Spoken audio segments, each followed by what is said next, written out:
वैदिक गणित की आज की अवस्था पे उपयोगिता क्या हो सकता है। अब देखिए, वैदिक गणित की जो देन है वो वैदिक गणित की देन से ही आज का गणित जो है निर्माण हुआ है। आज का समस्त विज्ञान और गणित जो है ये वैदिक गणित पे आधारित है।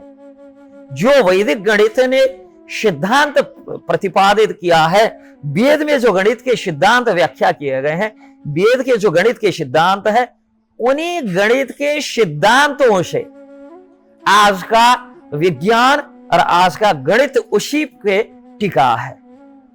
तो वैदिक गणित त्वरित गणना और जटिल समस्याओं को सरल तरीका से हल करने में सहाय सिद्ध है। सबसे पहले तो जो हाल की गणित की आधार वैदिक गणित की ग्राउंड पे टिका है, उसका आधारशिला जो है आज के गणित, आज के विज्ञान, उसका आधारशिला जो स्तंभ खड़ा होने की जो ग्राउंड है, वो ग्राउंड जो है, भूमि जो है, वो भूमि वैदिक गणित से मिला है। आज के गणित के सारे भौतिक विज्ञान के आविष्कार आदि जो है, वो समस्त आविष्कार आदि हमारे प्राचीन ऋषियों ने जो गणित दिया था उसी गणित पे आधारित है।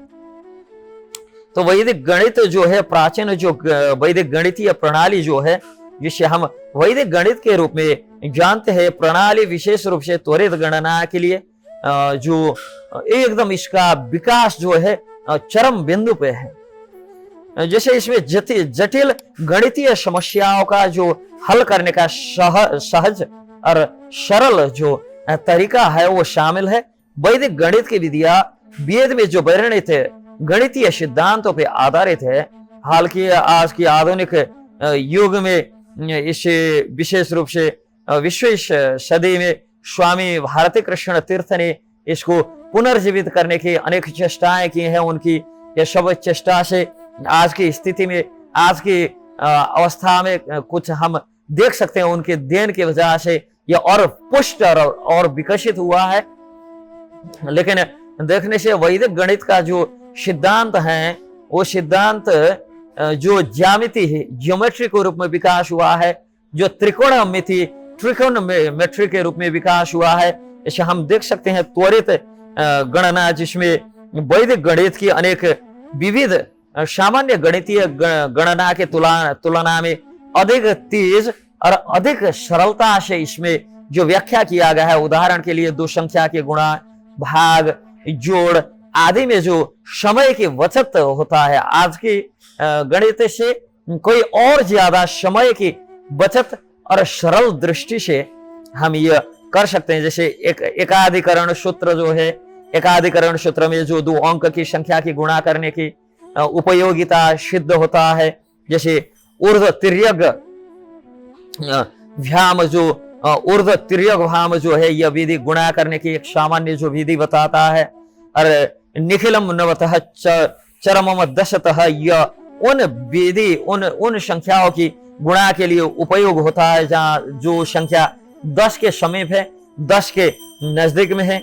और फिर जटिल समस्याओं का सरल समाधान के रूप में वैदिक गणित की विविध जो जटिल गणितीय समस्या है, वो समस्याओं की सरल बनाने में एक हिसाब से सहाय सिद्ध होता है। जिसे हम वर्गमूल, घनमूल या अन्य जटिल समीकरण का समाधान वैदिक गणित के माध्यम से त्वरित और सटीक रूप से हम कर सकते हैं। और जैसे होता है मानसिक गणित में वृद्धि, मानसिक गणना में जो वृद्धि होता है, वैदिक गणित मानसिक गणना में एक प्रकार की सुधारता जो ले आता है, जिसे गणना करते समय कागज या कैलकुलेटर आदि की आवश्यकता भी नहीं पड़ता है, कि हृदय मन में इसका हम गणना कर सकते हैं। और इससे स्मरण शक्ति और त्वरित सोच को भी बढ़ावा मिलता है। गणितीय दक्षता में जो है सुधार मिलता है। अगर छात्राओं को, गणित प्रेमियों के लिए वैदिक गणित एक अद्भुत उपकरण है जो गणितीय दक्षता को बढ़ावा देता है। यह विशेष रूप से प्रायोगिक परीक्षाओं में उपयोगी होता है, जहाँ समय की कमी होता है, त्वरित उत्तर की आवश्यकता होता है। वहां यह वैदिक गणित सबसे आसान और सबसे सहज प्रतीत होता है। शिक्षण और शिक्षा में इसका उपयोग होने से गणित के विविध शिक्षकों और विद्यार्थियों के लिए यह फायदेमंद हो सकता है।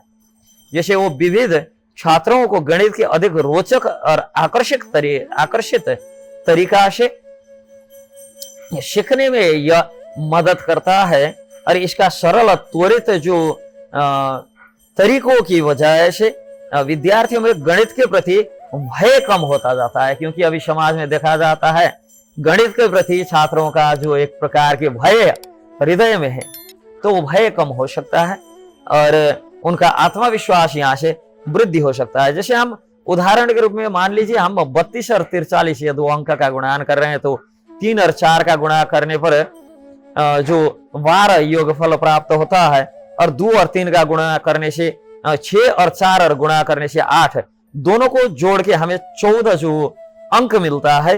अंत में 2 और 3 का करने से 6 अंक आता है। यह अंक जो है यह परिणाम मिला पे हम 1 3 7 6 जैसे 1200 140 6 इसको मिला के जो फल मिलता है वो 32 गुणा 43 का फल होता है। तो निष्कर्ष में हम क्या कह सकते हैं कि वैदिक गणित केवल गणितीय समस्याओं के हल के लिए सिर्फ नहीं, बल्कि यह एक वैज्ञानिक आज के विज्ञान के आविष्कार के दृष्टि से, आज के विज्ञान के जो विविध आविष्कार के दृष्टि से भी हम इसको सुलभ और आनंददायक बना सकते हैं, और आज के विज्ञान के आधार पे आधारशिला के रूप में इसको हम देख सकते हैं। और फिर कि इसका जो त्वरित गणना विधि गणितीय दक्षता और मानसिक कौशलता को जो बढ़ावा देता है, कि आधुनिक शिक्षण में इसका जो इस गणित का समावेश करने से, इस गणित को समावेश करने से हाल के गणित कई क्या है अध्ययन के लिए भी छात्राओं के लिए कई हिसाब से यह आसान, सरल और एक हृदय में एक प्रकार के गणित के प्रति आकर्षण पैदा करने वाला हो सकता है, जिससे छात्रों का आत्मविश्वास बढ़ेगा और गणित के प्रति समस्त छात्राओं का एक झुकाव भी यहाँ से वृद्धि होगा। हरे कृष्ण।